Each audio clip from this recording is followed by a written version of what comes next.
শুধু হাতি বা বাঘ নয়, এবার পাচারের তালিকায় উঠেছে পিঁপড়া।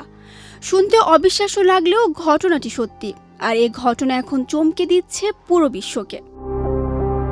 কেনিয়ায় 2200টিরও বেশি জীবিত পিঁপড়া পাচারের চেষ্টা করার অভিযোগে এক চীনা নাগরিককে 12 মাসের কারাদণ্ড ও 10 লাখ শিলিং জরিমানা করেছে দেশটির আদালত, যা বিশ্বে বেশ আলোড়ন তৈরি করেছে। রাজধানীর নাইবরির আন্তর্জাতিক বিমানবন্দরে গ্রেফতার করা হয় ঝাং কেকুনকে। তার লাগেজ তল্লাশি করে কর্মকর্তারা যেন হতবাক।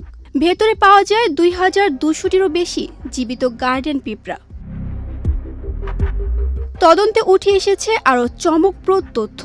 এসব পিঁপড়া পাচারের পরিকল্পনা ছিল চীনে, যেখানে শৌখিন সংগ্রাহকরা ফর্মিকারিয়ামে পিঁপড়ার কলোনি তৈরি করে তাদের জীবনযাপন পর্যবেক্ষণ করেন। আর এ অদ্ভুত শখের পেছনে খরচ হয় বিপুল অর্থ। এদিকে প্রথমে অভিযোগ অস্বীকার করলেও পরে দোষ স্বীকার করেন ঝাং কেকুন। তবে তার আইনজীবী জানিয়েছেন এ রায়ের বিরুদ্ধে আপিল করা হবে। একই ঘটনায় কেনিয়ার নাগরিক চার্লস মঙ্গিকেও অভিযুক্ত করা হয়েছে।